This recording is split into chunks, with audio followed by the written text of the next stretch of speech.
VHS Files Podcast contains spoilers, adult content, and harsh language. Listener discretion is advised.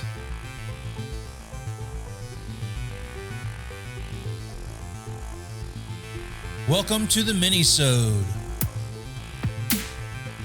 Welcome back to the VHS Files Podcast, and tonight we're doing something a little different. We are talking about a new release. Say what? What? A new movie. What the hell? It's not 1987 again? It's crazy.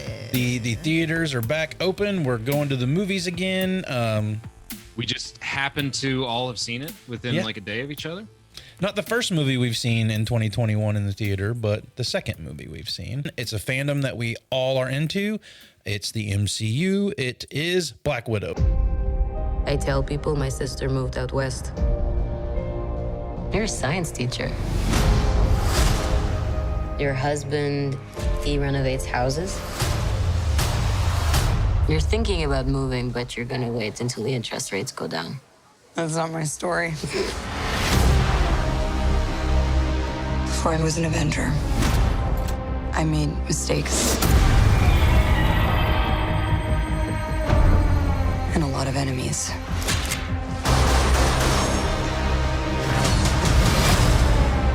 His call sign's Taskmaster. He controls the Red Room. They're manipulated, fully conscious, but no choices. I should have come back for you. How many others are there? Enough. We're going to talk about Black Widow a little bit tonight, our reactions, what we thought of it, and all that good stuff. So who wants to kick off the conversation? How did we all like Black Widow? I loved it. Ask the woman with the red hair in the podcast here. Ask how she liked it. Give us your rundown, Jenny. I mean, we've waited for I don't know how long for this movie. COVID got in the way. It honestly should have came out years ago. Mm-hmm. Let me know what you thought now that we've seen it. I loved every minute of it. It was everything that I wanted in a Black Widow movie. I do wish that it happened after Civil War, which is the timeline that it does take place in. Honestly, it kind of feels like Marvel's trying to do a little too late. Like Disney didn't pull their heads out of their asses fast enough to realize that women could have their own standalone movies, which is really disrespectful and sexist and, 2021. Jenny coming out the gate swinging tonight. Yeah, because, I mean, women go to the movies. Women read comic books. And men also want to see these movies be made. Who doesn't want to watch Scarlett Johansson as Black Widow? Like, who? Nobody. Everybody wants to see it. I liked it. I liked it a lot. I agree. It should have come out sooner. I mean, they had to essentially write a backstory for her for this movie, which really could have gone bad. Yeah. And I think it does feel that it's been sort of tacked on to add depth to, to the character. But I think overall it was fine. It didn't, as far as the family stuff goes, I mean, I have a couple complaints about it, but overall it was a lot of fun. It was my first time back to the theater, so I was enjoying myself. I had a Freezy Coke with Jack Daniels in it, like the little frosty thing, like an icy. It's delicious. Jason, what were your initial reactions? I think you've seen it twice now, right? Three times. He got that Disney Plus premiere access. Oh. Well, I went like you guys. I mean, this is your second movie. This is my first movie since 2019. Wow. So, I mean, I think, what was that? 2019 Endgame or Far From Home, I think. Far From Home would have been the last one, yeah. Yeah, I think so. I mean, that was the last time I went to the movies. That might have been me too, Jason, actually. Yeah, I mean, I had to think about it. I'm like, this is like my girlfriend's first movie in like a few years because she never went to the movies anymore. But I had to really think, what was the last movie I saw in the theater? And I think it was Far From Home. But it was a good watch. I did get the Disney Plus premiere thing, so I've watched it twice at home too. I'm a Marvel fan, but it was a decent movie. I have some problems with it a little bit. Yes.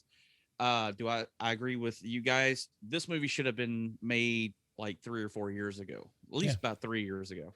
Because like Jenny pointed out, in the timeline, it takes place actually during Civil War. It doesn't take place after. Well, yeah. Yeah, it takes place from right after she freaking stuns T'Challa and she has her little conversation with Tony that General Ross is coming for you, all the way up to helping Steve break the guys out of the raft. So this movie really takes place in the Civil War movie. True. But I was just like, they should have done this, like Jenny said, right after Civil War, and could have showed her helping Steve get, Falcon, all the guys out. I'm going to play devil's advocate a little bit here.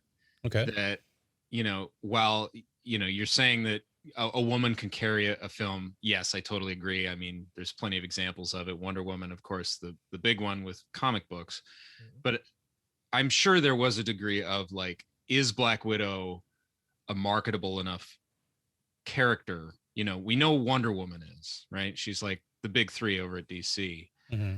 I mean, and they had to basically invent a kind of history for her because there's not a ton of history in the comics.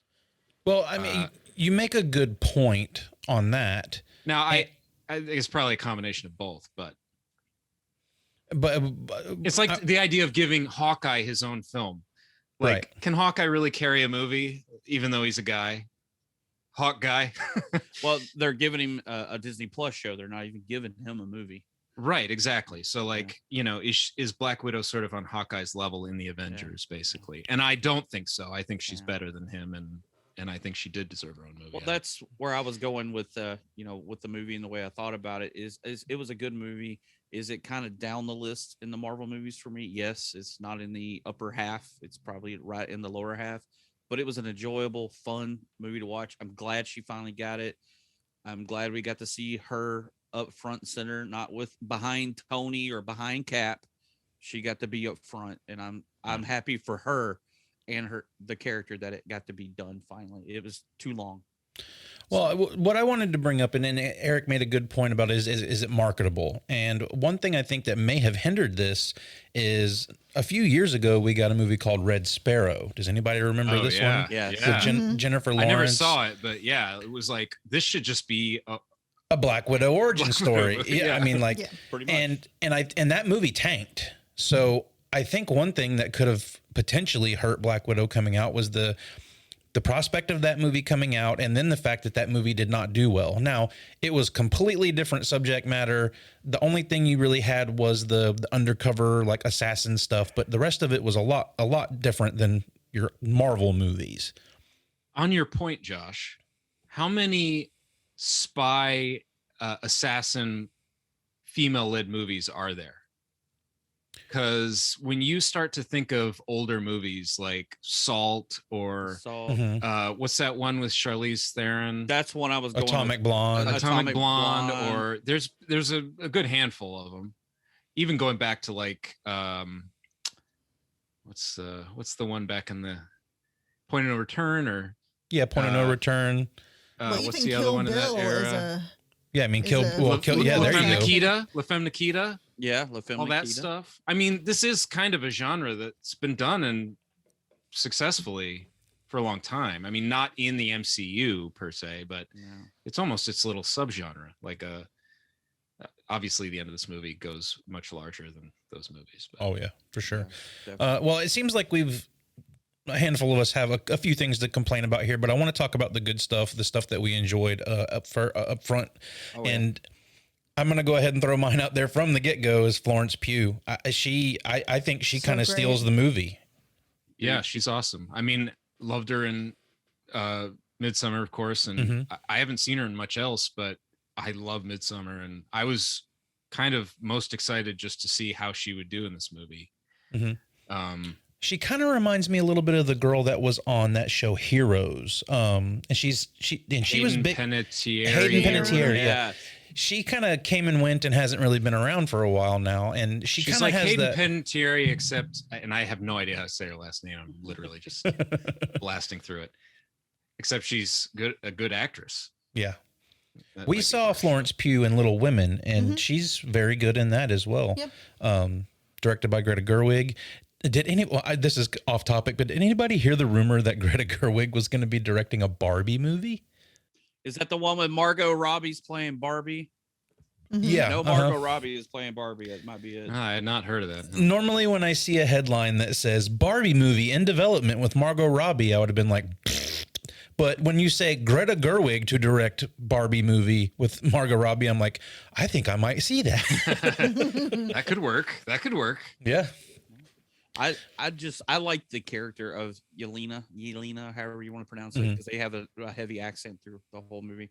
But I like her fighting. Dude, that fight scene between her and Natasha in the apartment is brutal. Yeah. Dude, you hear heads cracking in walls. And she carried her own with Natasha through that whole scene. But then their banter, the rest of the movie. Do you like my vest? It has right. Dude, the rest of her, she's serious, but her comic relief through the rest of the movie is fantastic. Yeah. I love it. It's perfect timing. Her little things, like when she makes fun of her sister for doing the Black Widow pose. The superhero pose. Yeah. Oh, my God. And then I have an issue with that. I'm just going to say it now. That's obviously a joke that's been kind of done to death, in my opinion. The superhero pose. It was in the Deadpool. I almost said Daredevil for some reason. The Deadpool movie did it a lot. I don't know. That just seems like such an old joke. Like that's such an obvious thing. Like not Eric, just Deadpool. Like lots. Well, this movie should have came out 4 years ago. So it's using jokes from 4 years ago. Yeah. But Eric's digging to find things. That's something small. No, these are just you brought it up, so I did enjoy it overall. I think tonally it gets a little weird. Like it has some really like a lot of humor in it, and it's funny. There's like like the dinner scene, the second dinner scene when they've all reunited and stuff, and there's a little too much humor in that scene for me. Like that's kind of a big deal. Like right. I can kind of agree with you there. It gets a little silly. They start slipping into their roles of, and it's kind of funny. It's weird because this movie is fun. Like I'm just literally just trying to be critical of it, for conversation's sake. But I think this one moves in the upper half for me on Marvel just because it's fun. Right. It's a fun time. I can nitpick little things but ultimately it's just fun to watch, Well, I wanted to ask, what did everybody think of David Harbour? That's who I was about to talk about. Because, I mean, I know we all kind of fell in love with him through Stranger Things a few years ago, and he's kind of progressed since then. I have not seen Hellboy, so I cannot comment on his performance in that. But I thought he was pretty damn funny in this, and I was afraid that I was afraid he was going to put it on too much.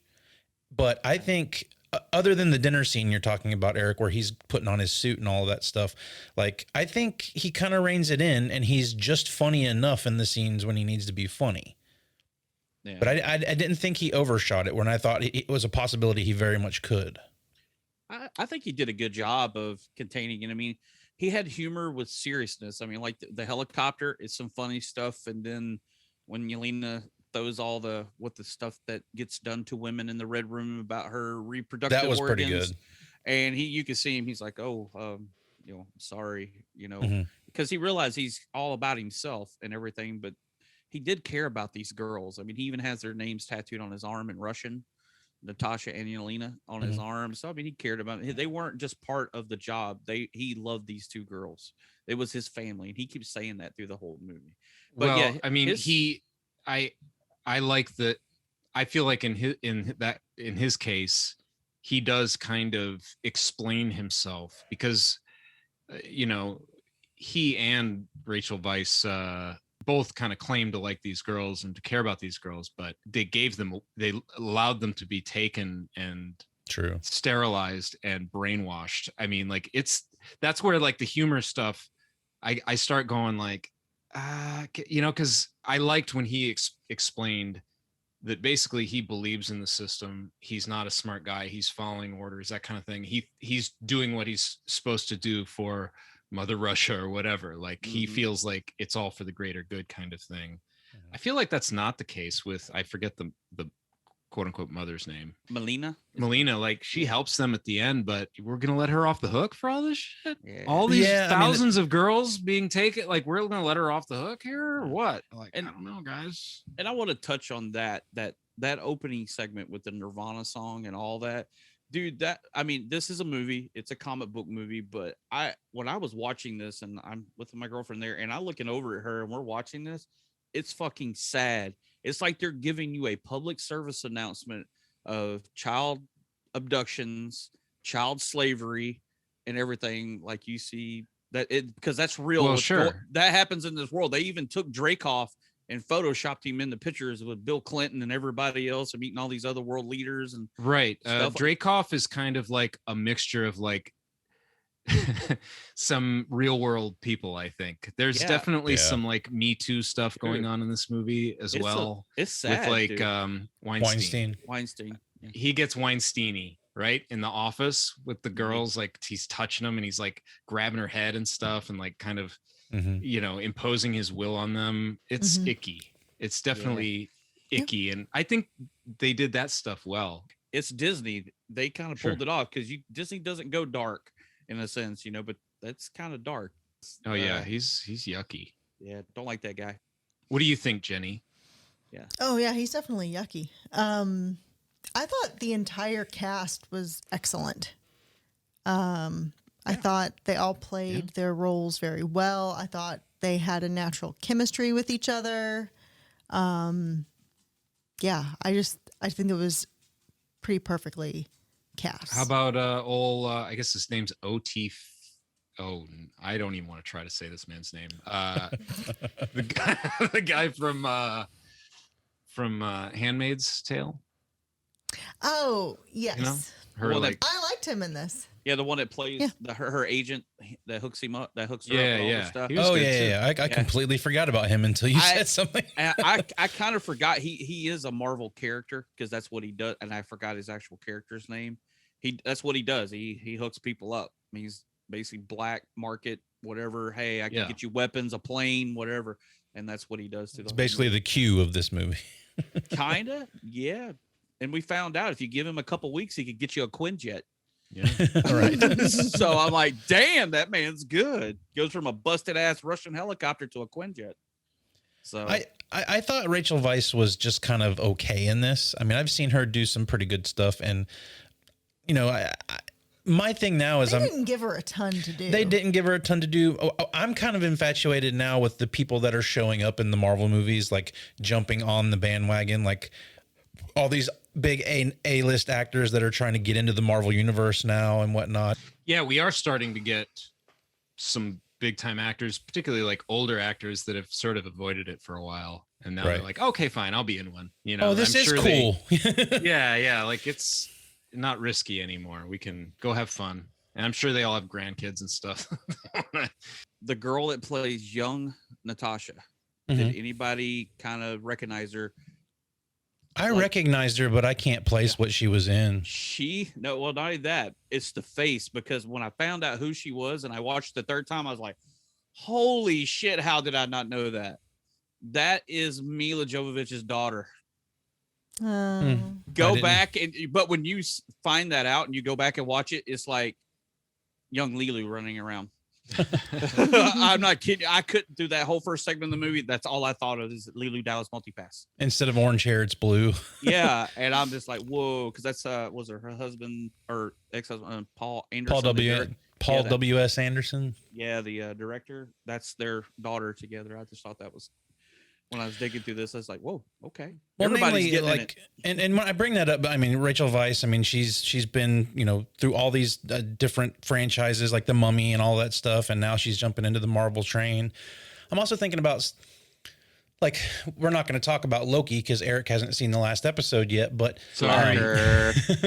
But I'm talking like Luke, Owen Wilson. Like Owen Wilson showing up in Marvel now, and just kind of like, it's the cool thing to jump into a Marvel property now. And it's going to make some people stars, and it's going to, just kind of put other people on the back burner. I'm also talking about like Michael Douglas and Ant-Man. Like I would have never in a million years. Pfeiffer. I would have never in a million years thought Redford. those actors would be in comic book movies, you know, these movies that are essentially for quote unquote kids, you know? Yeah. But we've gotten there, and I think it's cool. I mean, I really like it. It's cool to see who shines within that and who's kind of not really. You can tell that there are some actors that may not be taking it as seriously as others. Another example of that is Cate Blanchett, right? In Ragnarok. I mean, she's A-lister right there. But I'd like the Easter eggs through the whole movie. I mean, if you're a comic fan and you go back, and like you said, you guys have only seen it once. If you go back and you watch it again, character names dropped left and right. Sure, Crimson Dynamo, stuff like that. Crimson Dynamo. The guy's arm he breaks, his name is Ursa. He is a mutant that changes into a bear. The bear, the Russian bear. Part of the Winter Guard. Yes, yeah. There's the Russian super soldier program. There's all kinds of stuff through there. But the one thing I do, because other than Dreykov, our main villain of the movie is Taskmaster. I wanted to bring up Taskmaster. I don't know the full backstory on Taskmaster. That's hard to say. I know a lot of it, but why don't you give us a background, Jason, and we'll go from there. He was basically a SHIELD agent that took the super soldier syndrome from a scientist that told him it would help him be like Captain America and everything. But it gave him the photogenic memory of where he could do fighting styles and stuff like that. But as he learned fighting styles, he developed amnesia and would forget memories of his past, like his children, his wife, his love life, his childhood, and everything like that. So he was basically, he kind of was already a good fighter, but this just amplified him. So there's kind of been, I've seen some people talk about, was he kind of like a mutant, but this kind of accelerated his mutant abilities or something like that. Yeah, I mean, he can fight Captain America and Spider-Man and guys like that. Like he's a legitimate threat. Well, and that's the thing, is he does it just because of his ability. But in this, we now have a tech-based Taskmaster that is learning from tech, which is the same stuff that Tony used to fight Captain in Civil War, where he says, follow his fighting moments, and then he fights him back because now he knows his fighting strategy. And that's kind of the same technology,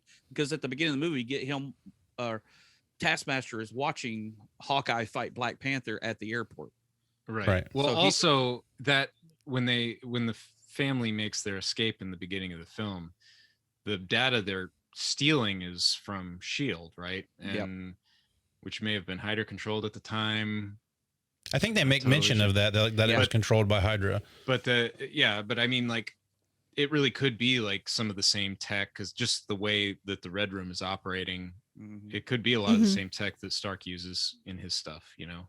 But that's the small backstory, and I think through the comics they've changed stuff here and here, but that's just a general. But what do you got to say, Josh? Well, I'm glad you kind of gave us a little bit of a background of Taskmaster and whatnot, and that kind of brings me to the point I wanted to make. How do we feel about Disney or whoever taking liberties with some of these characters and changing up that backstory and whatnot? Because we find out who quote unquote Taskmaster is in this movie, and I don't think it follows the comics by any means.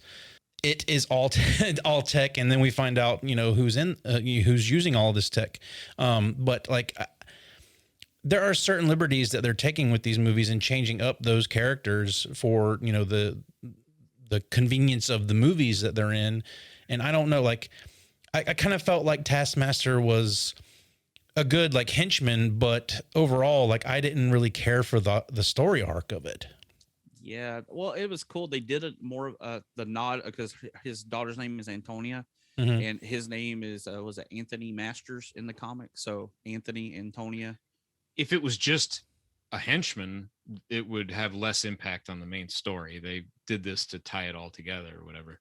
Right. I guess they must have decided that there just weren't enough Taskmaster fans out there for them to give a shit. It's like when they gave Hawkeye a family. That really annoyed the shit out of me, because I like Hawkeye in the comics and he does not have a family. Well, I mean, it's not even just Disney, it's just comic book. I mean, you know, I'm the biggest Venom fan, as if anybody in this podcast and shit. They've totally changed that in the movies. It's not even, we don't even have Spider-Man involved in it. Yeah. True. So I mean, it's just and that's kind of what I mean. Like, you know, the fact that they're taking liberties and changing the characters like this. I mean, there have been some of the things they've done, I'm sure, that is great and works great for it. And you know, I think they changed up Guardians of the Galaxy a bit whenever they decided to do the movies, and they're not quite like they were in the comics, and they've sort of shaped the comics around how the movies turned out now.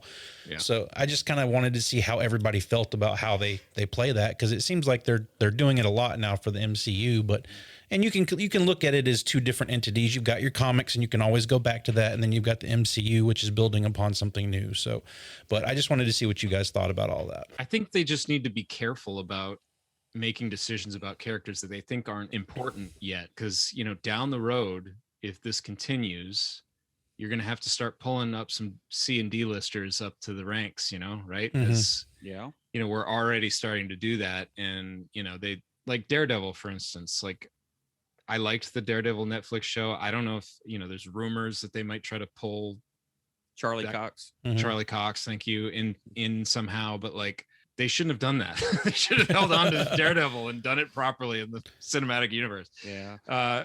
You know, Luke Cage too, I think would have benefited from a movie like that. Would have been perfect. You know, you see the success of you know, Black Panther, and you know, Black community wants, you know, to be represented and wants heroes. Luke Cage is an awesome character, and the show was fine. You know, now you can't. Now you go, well, if I want to bring him into the movies, if I want to do New Avengers and bring him in, and you know, you got to bring him. They still may do that. A lot of it saying we might get a Young Avengers before we get New Avengers. We might get Dark Avengers, since what's her name keeps showing up.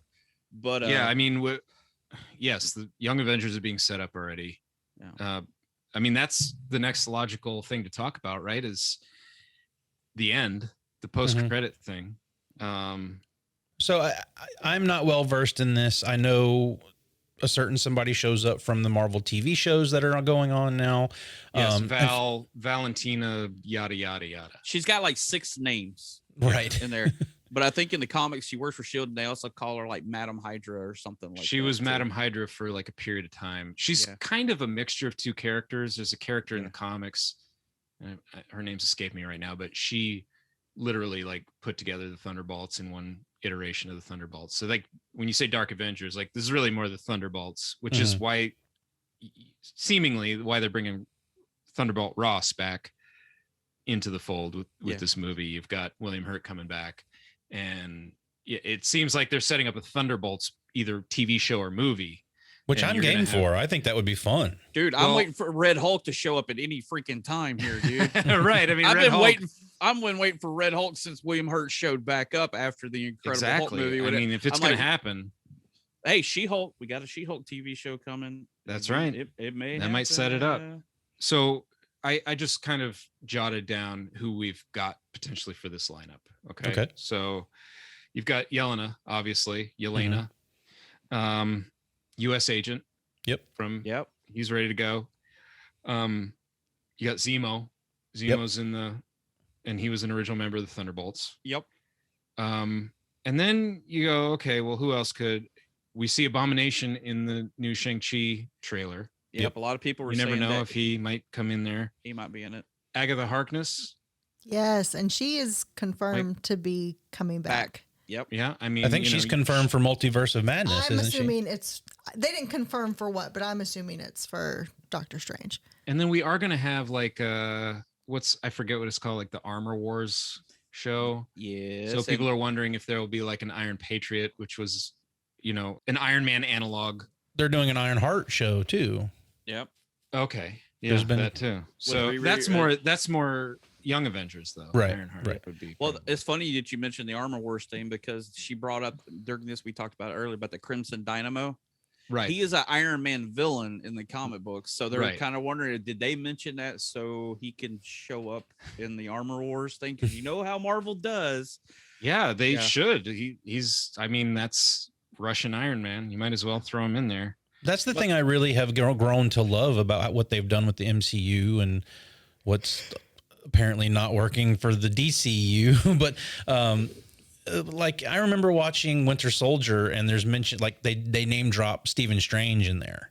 And it's just those little things where it's like, ooh, they said Stephen Strange. Like you look for little stuff like that now, whereas like that was never something you did before. And now they've got this whole universe that they're building. I can see why DCEU tried to go the route, but like you need to post the meme that I sent y'all. Yeah. That totally explains it. But I wanted to bring, like, we're still talking about name dropping in old movies, where the whole Taskmaster thing is, where they kind of had to sum it up for Natasha. You go back to the first Avengers movie where they capture Loki and he's talking to Black Widow and she's talking about red in her ledger.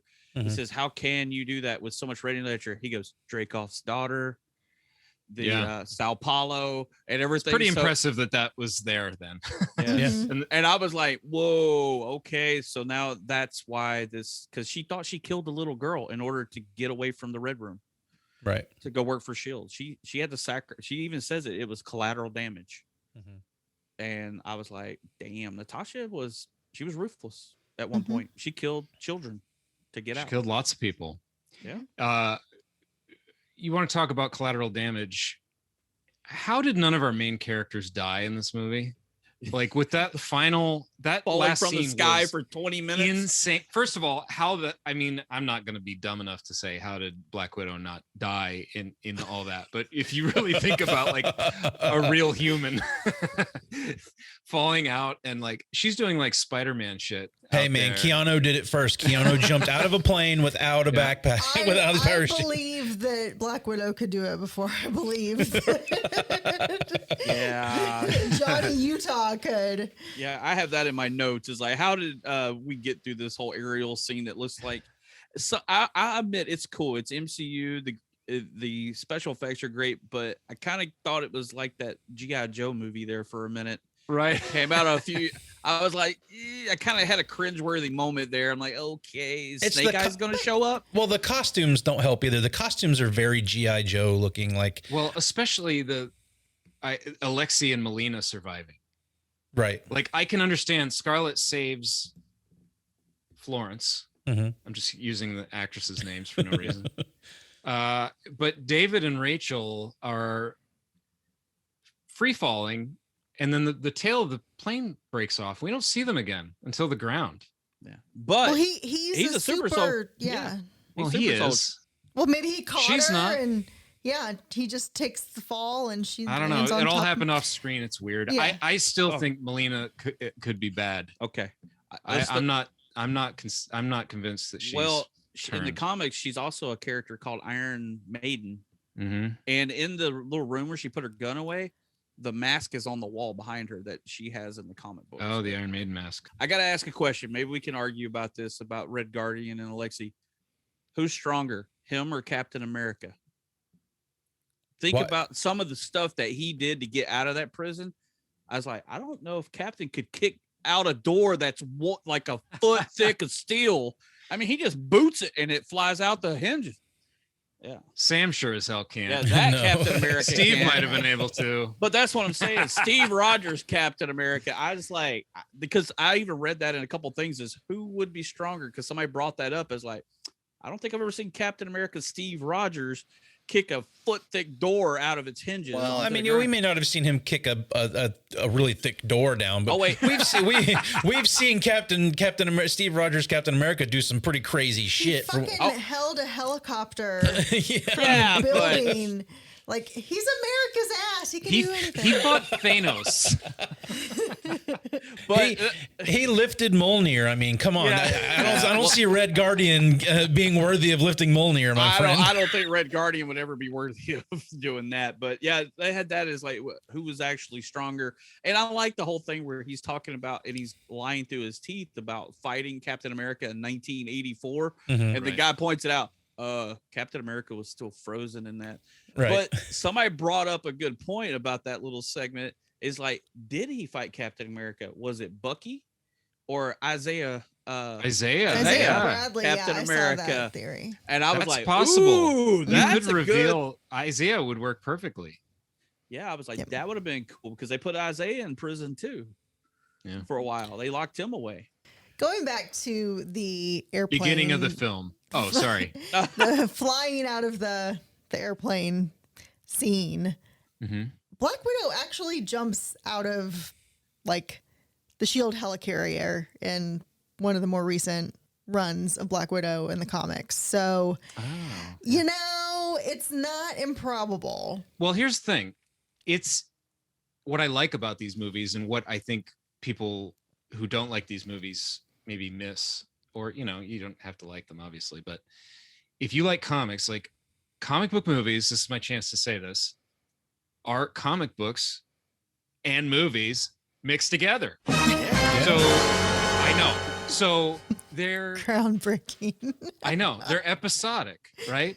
Yeah. And there's a connected universe, just like the comics. Yeah. Yeah. They're not exactly, it's essentially a new genre of film where, you know, not in the same way as maybe other film adaptations of comic books are, because like we've been talking about, they're all connected. They're making a shared universe.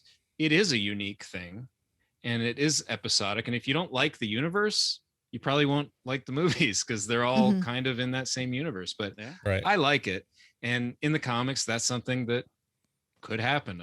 You know, we've seen characters like Batman, who's a human, do all kinds of crazy shit in the comics. So, you know, it's silly to go, oh, well, how, you know, I know I was the silly one, but I was just enjoying my silliness. The one thing, you know, we're talking about Natasha doing that when she has that conversation with Melina or whatever her character's name, talking about she was actually taken from her mother because she had a genetic trait in her DNA that they kept her. They basically paid her mother to take the child. Well, that right there is mutant, because that's how they find out if you're a mutant, is a certain genetic trait in your DNA. And they mentioned that in the movie. So you're like, you could draw lines there. Yeah. Yes. But the other thing, I almost through the whole MCU since Iron Man 2, I almost wonder if she is not exactly 100% human, either that she was experimented on, because even in this movie, when they take the stack and fall over to the other building because the other Black Widow lady falls on the ground, she boom, boom, boom all the way down the side of the building and then lands on her feet. Yeah.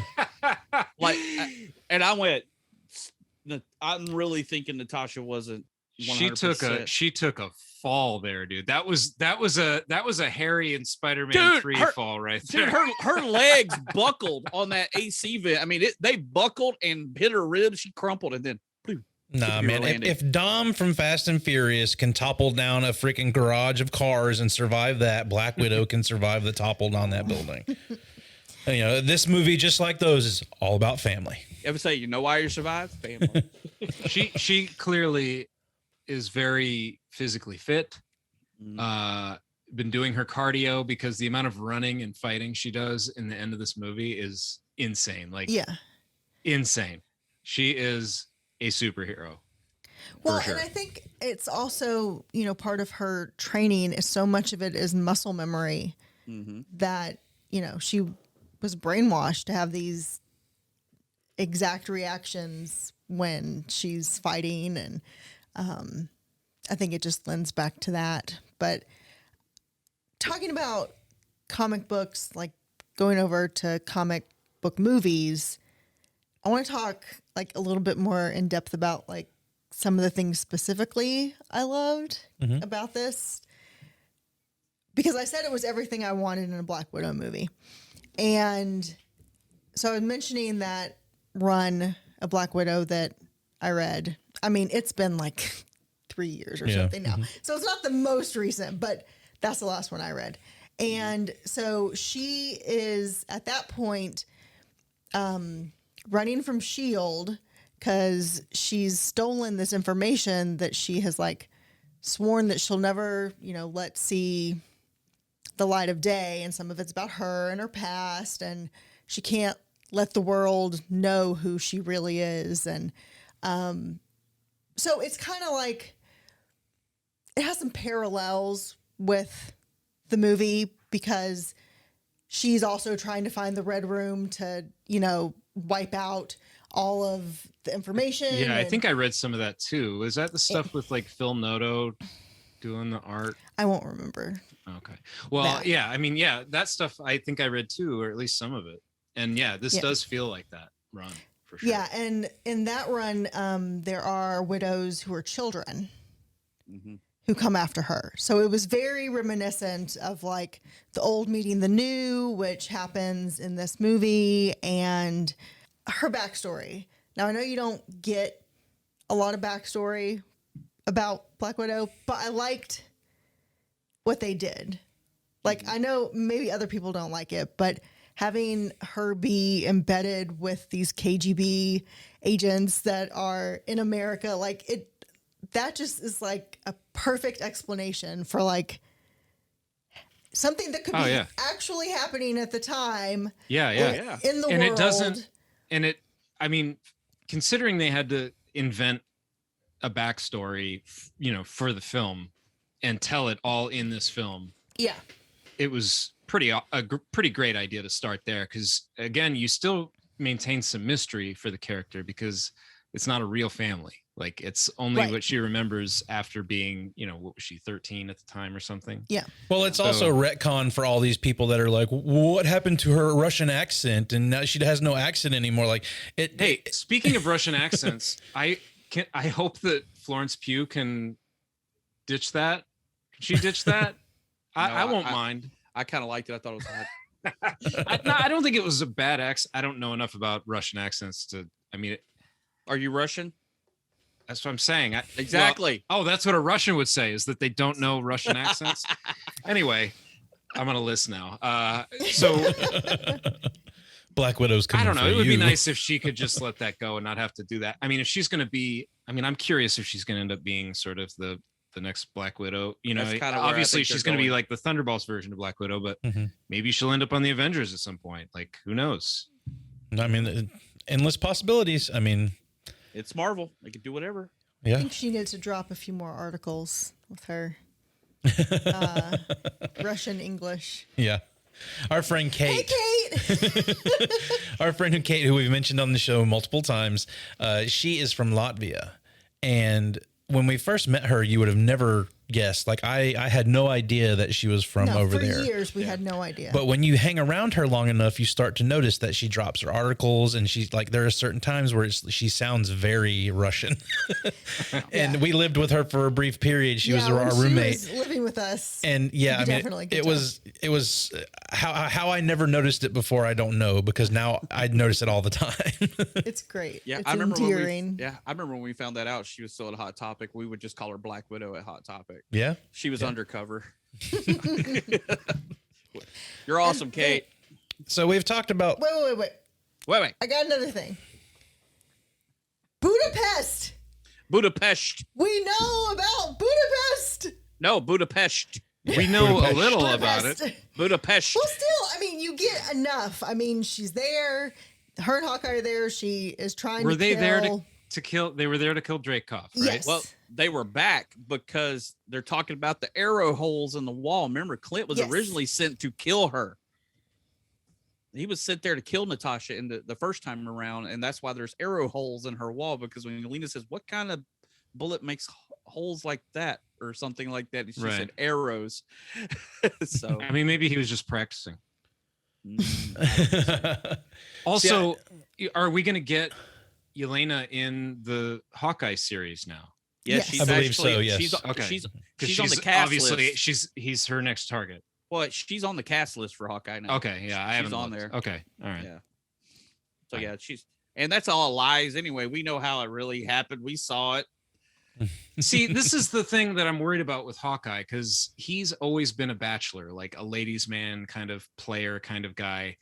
That's a big part of his character. Now he's this family man, and I don't know at what point the Hawkeye TV show takes place. I can only assume it's during or after the snap, before. Yeah, because it's his daughter taking over. She's older. No, I don't think it's his daughter. No, it's not.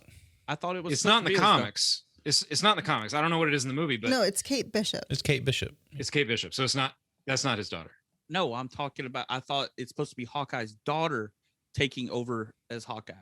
No. It's a different girl. But my point is, in that story in the comics that this is clearly based on, the Fraction run, it's got the same logo and everything. It's clearly based on that. He is living in an apartment building by himself, drinking coffee out of the coffee pot directly with, you know, without a coffee. He's a bachelor. Like, you can't do this when he's got a wife and kids and he's living on a farm or a fucking, you know, in the fucking woods. Some shit. He needs to be living in a shitty apartment building alone. So how do you do that? It has to be during the snap time, right? Maybe it's a multiverse thing. Yeah. Oh, hey, whoa. Wait, yeah, I know. We cannot talk multiverse right now. Cannot talk multiverse right now. Well, we're I getting know the multiverse of madness. So I know that. I'm aware of probably more than you think I'm aware of. Okay. But if you've been on the, I don't know how you made it through the day, because I know you're on the internet. I got some. There's already been some spoilers for Loki. Hey, people, if you watch Loki or any Marvel show in the morning, wait till the evening at least, maybe, or the next day before you start dropping spoilers. Thank you. This is a public service announcement. I agree 100%. All right. Jesus. I want to talk about one thing. I mean, the movie was great, but I'm going to talk about one thing that I think ruined the movie for me. It was great, but it ruined totally the movie. ruined it for me. No. and it's because of what we were just talking about. No, the movie's good. I love the movie, but the end credits scene where Yelena's there at her grave paying respects to her sister, quote unquote, you know, like that. And it's a nice heartfelt moment. Black Widow, Scarlett Johansson deserved a send-off, and the whole Valentina thing with the stupid blowing my nose, I think I'm allergic to the Midwest shit, that right there was horrible. I think that's a fair point, that they cut off that emotional moment. It was to set up the next whatever, you know, the next movie or show. When she has her head on the tombstone and she does the whistle that they did, dude. I mean, I was like, I'm sitting there like this in the theater, like, oh man, dude, I'm gonna lose it. Oh, dude. And that thing with her with the thing, and hey, you're not supposed to be interrupting me on my day off. I know I should be. I'm like, that just kind of it brought at the end of that down horribly. I mean, I know they got to tie it into Hawkeye and all that crap, but they could have done it a better way. Well, we'll go ahead and talk about this. Some of the things that, there aren't a whole lot of specifics that I will say bothered me about it, but the one thing that I did find that, looking back on it, like, I don't feel like for me it was Black Widow centric enough. I was more invested in Florence Pugh's character and the Red Guardian, and like, I was having more fun with those characters than I was with Black Widow. I still enjoyed the movie, but I almost don't feel like it was completely hers. Like, it was really kind of this big introduction of these new characters, and you know, she clears the red in her ledger and everything. I get that, but I just sort of felt like she sort of took a back burner on this a little bit. And I don't like that, just kind of rubbed me the wrong way. I wouldn't say back burner. That's a bit much, but yeah, you are kind of setting up Florence Pugh to move forward. That's kind of the point of the movie. I mean, Natasha's dead. She's dead before this movie starts, y'all. Yeah, that's true. And maybe that's kind of how Scarlett Johansson, when they told her, hey, we're going to give you your Black Widow of this, but we want to pass the torch. Pass the torch to the next generation. And she might have been fine with it, dude. She's been doing these since Iron Man 2. Old and busted, new hotness. Eric dropping the Will Smith quotes up in. Wow. Men in Black. Yeah. Eric, you said you had some issues. Have you addressed the issues? Yeah, I've basically touched on them all. I mean, I just thought some of the humor came at weird places. You know, the movie does address things like, you know, child slavery, you know, the Me Too movement, you know, different things like that. And one minute you're cracking jokes about something, the next minute, you know, you've got Yelena talking about being, you know, getting a hysterectomy, you know, and it's just like, wow, this is kind of like, I don't know, that tonally it trips up a little bit here and there, but they're just really heavy subjects, and it's hard to not think about them and think about how serious they are, and then it's hard to laugh a second later about something else, for me anyway. Well, the way that comes across in the movie is almost comedic, but it's heavy. And yeah, like, I was kind of taken aback when that happened as well. Like, it was a very weird mood to bring that stuff up in. And but I mean, you've also got David Harbour Red Guardian sort of. I mean, his character is comic Yeah. relief. I mean, that's what Right. he's there for. Mhm. And some of the running gags, like the superhero landing are just, it's so tired to me. I don't know. I just feel like somebody somewhere should have gone, this joke's too old. We don't need to do this joke right now. But it pays off for me when she finally does it at the end. Like I cracked up. I thought that was good. That When she did it and they got up and shook it off, like, oh, Yeah. disgusting. all right, fine. Hey, if it's working for you guys, maybe it's just me. Maybe I'm just Somebody get weird. Eric I a don't know. shirt with the, superhero landing with the circle and a line through it so he can wear it around. So No, everybody knows. that's you're too wrong, bad. Eric. Yeah. You're wrong. Fuck you, Eric. I think people will agree with me on this one. Sorry, Hans, wrong guess. But that's it. I mean, ultimately, very fun movie, very watchable movie, as far as just not a lot of lulls in there. Mhm. I mean, there's plenty of lulls with that superhero landing joke. Am I right? Lulls with a Z. Hey, can you insert crickets right there?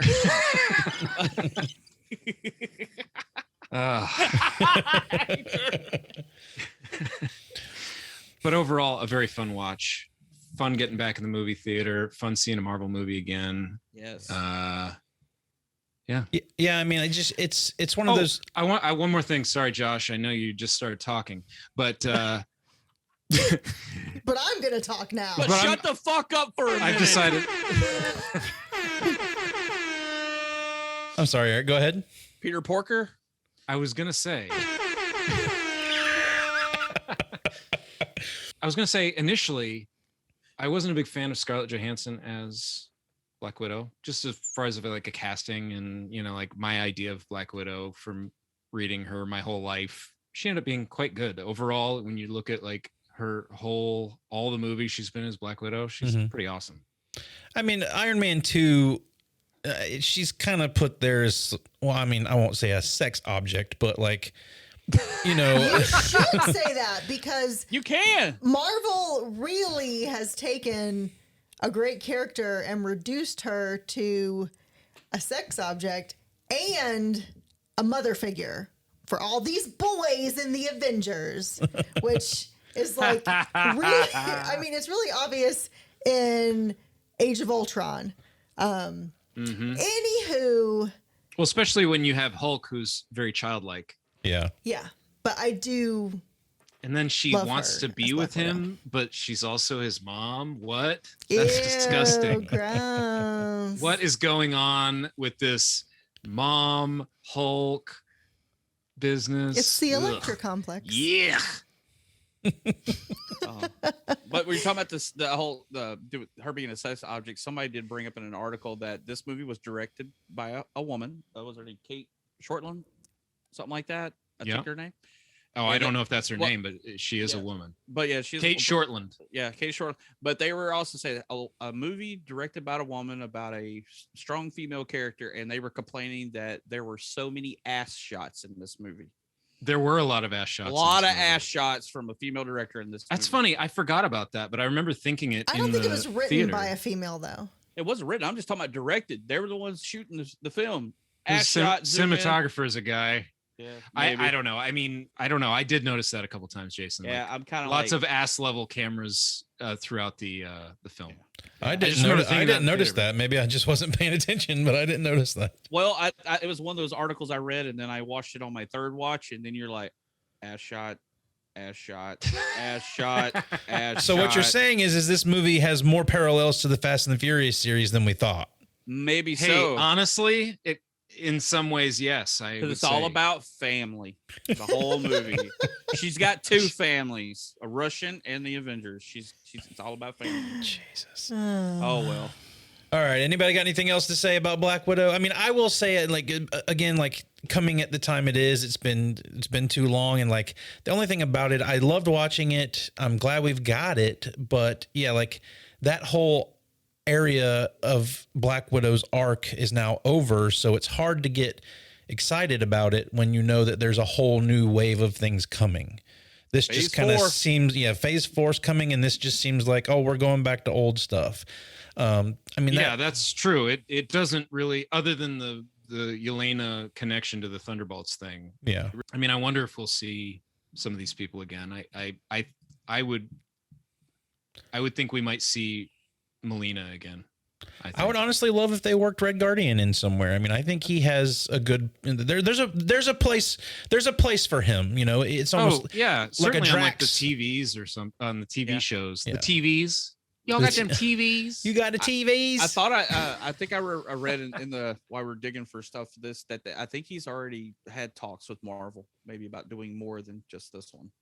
So that I mean, good. you know, they usually do sign them up for a few, even if they because I think Stranger Things is on their way out. I think this is the last season maybe that they're doing. So he's got to find something to do. And Hellboy kind of tanked. Yeah, Hellboy tanked. I don't think he'll be doing any more Hellboy movies. No more Hellboy movies. Stranger Things, the college years. No, I don't think they need to go there. Stranger Things, summer vacation. It'd be like Saved by the Bell where they all go work out on the beach. Yeah. There you go. I like it. We could do that. For me, this is upper half of the Marvel Cinematic Universe. I would say upper half. Like, this movie was fun. You've got heart with all the family stuff. You've got a break out of prison scene. You've got a revenge story.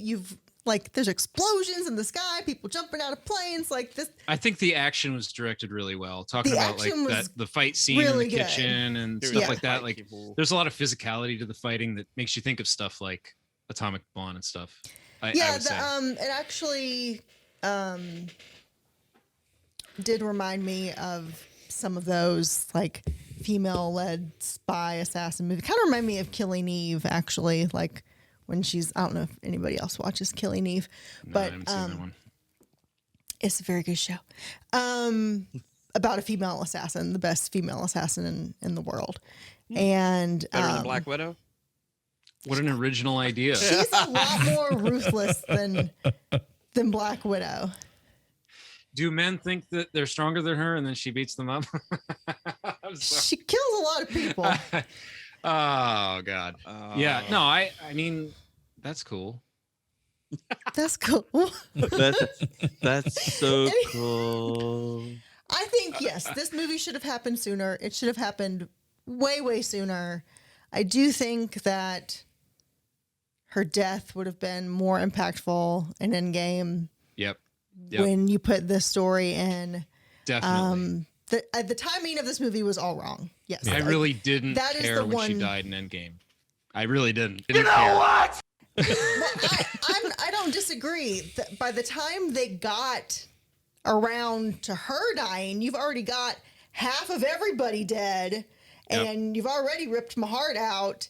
And then you end up bringing everybody back but her. Except for, Tony, of course. But yeah, you even get, old, what's her name? From the Gamora back. Yeah. So in a sense, and you get Loki back. Yep. Everybody's back. She might be back. Really, we got time streams. We got dimensions. Don't cross the streams. Don't cross the streams. Tony's death really overshadows her death in Endgame. It just does. And I mean, it ends with his funeral. Like they're not even. No, she gets no funeral. Just out. The deleted scene of her death sequence in Endgame, I think is a better scene. I'm not sure I've seen I don't know if I've seen that. It's just go watch it. I'm done. All right, we got Jenny. I'll have to check that out because I haven't even seen that. So it's really good. Only thing deleted scene I saw was where they all take a knee after Tony died, and I really think they should have left that in the movie. So. All right, with that's the end of our discussion about Black Widow.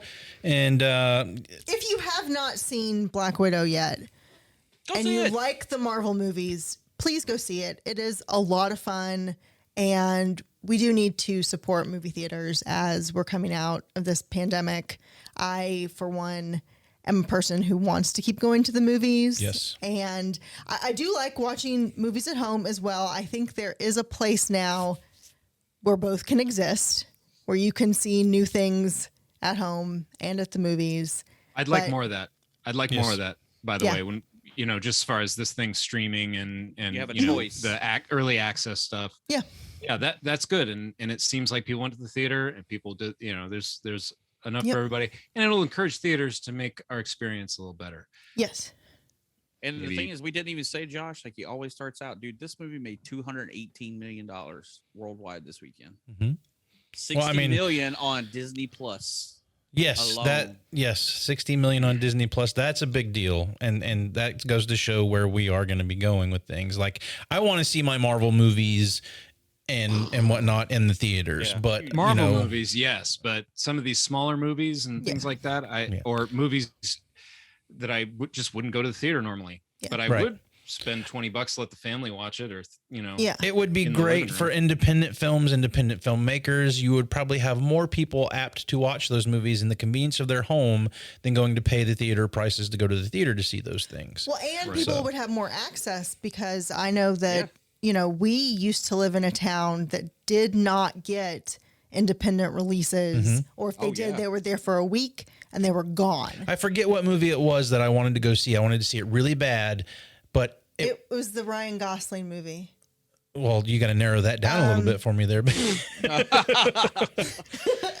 You know which one I'm talking about. Place Beyond the Pines. Yes. Like it was in. You know which one I'm talking about. You know Place Beyond the Pines, obviously. You know First thing that comes to mind when you. But I got really excited because it came to one of our theaters in Panama, and it was there for literally 2 days. I was like, oh, I'm going to go see that this weekend. And it was there for like a Wednesday and a Thursday, and it was gone Friday. Oh, man. Didn't work out too well for me. I did get very excited when you hear the Marvel music start. Like, to be in the theater and watch a Marvel movie was... I mean, the Marvel movies, the music for the opening the Marvel Studios thing has gotten to the stature of when Star Wars starts, like it's to that level with me now. Like, I love when I hear that music kicking in. I know I'm going to be entertained. I mean, when we're talking the whole body of work, I prefer the Marvel stuff to Star Wars. Well, there's a lot more there too. I love the original 3 Star Wars movies, and that's kind of it. I don't really care a whole lot. I enjoyed Mandalorian, but I mean, how many followers did we just lose because of it? No, I mean, we don't really. I mean, I'm a big Star Wars fan. Jenny and I are both big Star Wars fans, but we don't really talk a whole lot of Star Wars on here because honestly, like, Star Wars fans are like the worst fans out there. In my opinion. Shit! Now we're losing followers. Hey, nobody hates Star Wars more than Star Wars fans. Exactly, Jenny, you hit the nail on the head. Like, nobody hates Star Wars more than Star Wars fans. So, and that's why it's just kind of a toxic thing. I love it. I will hold a love for it forever. But I am so just like, don't want to talk about it. I've never had an interest to talk about Marvel movies or any Marvel stuff on here. I just, for that similar reason, is that there's just so many people talking about it all the time. That's all anyone's talking about. But I figured, since we all saw it, like, we should just go ahead. Plus, it being the first one back after the, it was, it's fun. So I'd love to do things like this if we all see a movie. Absolutely. Just do a little chat after. We got more stuff coming up. We got What If next month. Shang-Chi, Eternals, Spider-Man. Dude, we got a good lineup of the Venom. Venom's in September, and can I just say it? I don't care. Fuck you. Jason says fuck you, but he kind of agrees with you. Like, I know Jason is not like he's like seeing Venom on the screen. I just want to see Venom on the fucking screen, dude. I just like seeing Tom Hardy on the screen. There you go. That man can act. I'm sorry. You can. Yeah, it's his acting that you like. It is his acting. But Kevin Feige did say, they did an interview asking him about the whole Venom thing because we're getting the whole multiverse of madness thing, and he said, "You never know." And when Kevin Feige says that, I mean, we already got Michael Keaton's character in the Morbius trailer, and that's a Sony movie. Hello. Maybe it could happen. Well, the only thing that gets me about that sort of stuff, and Eric brought this up earlier, and I know that we're trying to close up here, but I did want to bring this up earlier, is like how you, like with Luke Cage, and now you've got what's the actor's name that's going to be playing Blade now? Oh God, you had to ask. The Ali guy, Mahershala Ali. Yeah, like you awesome actor. Yeah, and you're like, but that's the thing, like with the Marvel TV shows that were on Netflix and bringing them into the MCU now, like you kind of muck up all of that now because he was a villain in Luke Cage, and now he's going to be playing Blade in the MCU. So it kind of causes some problems there, you know? Yeah, Also, I think, you know, the actors that you get for the TV shows, I'm not naming names, but some of the characters are played by actors that aren't good enough for the film, the cinematic universe, in my opinion. Not the first time they've recycled actors. There are 4 of them, and I think we can narrow it down to which one Eric's talking about. Do you think I'm talking about Iron Fist? Yes. Yeah. Yeah. Scrap that whole thing. Pretend it never happened. Dude, I like Iron Fist. I think they really kind of just want to make that whole thing disappear. But they, you know what? You know what the problem with Iron Fist is? You know what the problem with Iron Fist is?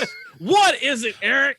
I love Iron Fist. I've read a ton of it. I love it, but it comes from an age where you've got a kung fu master, and he's a white guy in a hidden city full of Asian dudes, right?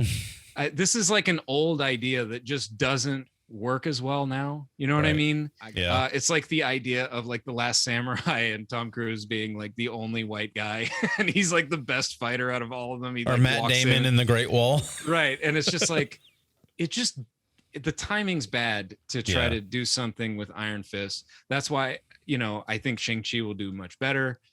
I think, you know, a lot of people are ready, you know, long overdue ready for, you know, an Asian lead in one of these things. And oh yeah, most definitely. But yeah, it's just like, I love the comic book character, but ultimately making like your kung fu master a white guy, a rich white guy nonetheless, not just a white guy. True. I mean, and it's just a little close to Batman. Right. A rich guy who can kick your ass. Yeah. But no, I mean, if they could hold on to Kristen Ritter as Jessica Jones and the guy who played Luke Cage. Yeah, they're good. No, I mean, they already said they're recasting the guy to play Luke Cage. They already said that. Oh, really? Well, then they should. I like Charlie Cox too, but John Bernthal. I can never say his name. John right. Barenthal. Yeah. Dude, they could come along. Hell, they already said he is, okay. and Charlie Cox, and they said they wanted to keep Kristen Ritter. They said for sure that I've read articles they want those, but the other ones they're like, you're gone. Charlie Cox was good, but I would love just a reset on Daredevil. Honestly, I liked it. I liked season 1. We never watched season 3. We watched the first 2 seasons and never finished season 3. Dude, season 2 when the Punisher shows up is phenomenal. Yeah. So, but yeah, but I mean, therein lies your issue with the Netflix shows. Is Jenny and I watched the first 2 seasons of Daredevil, didn't watch the third one. We watched the first season of Luke Cage, didn't watch the second one. Oh man. First season of Jessica Jones, didn't watch the second one. Same with Iron Fist. Everybody, it's mostly your fault. Did you watch? Did you watch both seasons of The Punisher? I only watched the first season of The Punisher. Dude, the first season of The Punisher was so fucking boring that I didn't have any goddamn, like, I did not even care to watch the second season. I didn't watch any of the Punisher show. He does not become the Punisher until like the last 2 episodes of that show, and I couldn't get on board with it. Like, I like John Bernthal as the Punisher, but that show just ultimately didn't work for me. The Punisher is another example of an idea that just doesn't work right now. Right. Of just somebody who's basically, you know, like,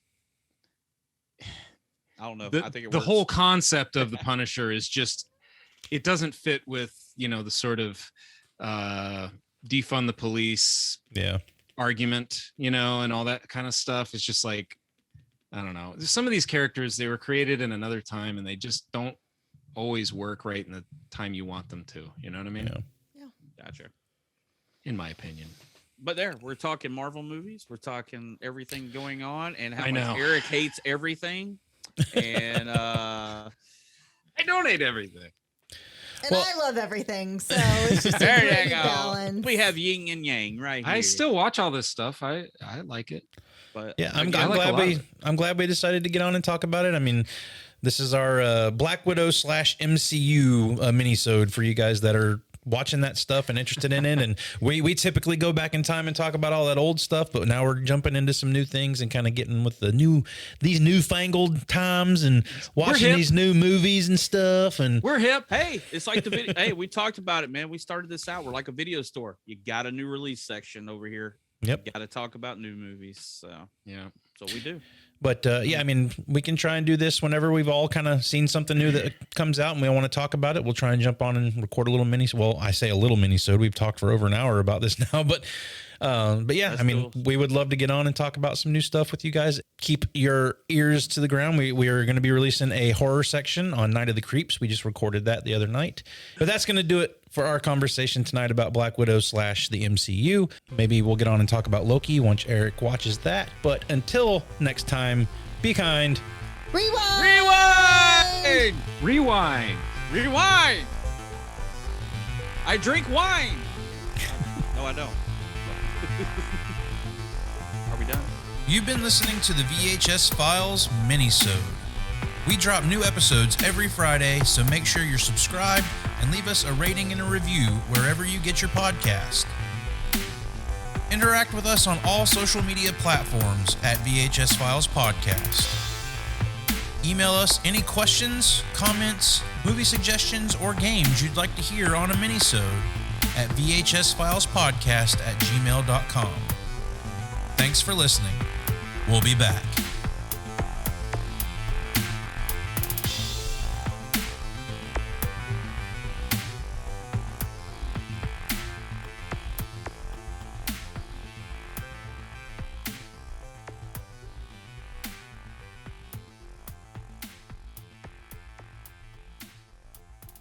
Sorry, I mean, somebody has to fill the air with sound. Definitely some red eyes and stuff going on, and people walking out. Either that or they were smoking some good shit. I'm just gonna lose all my train of thought.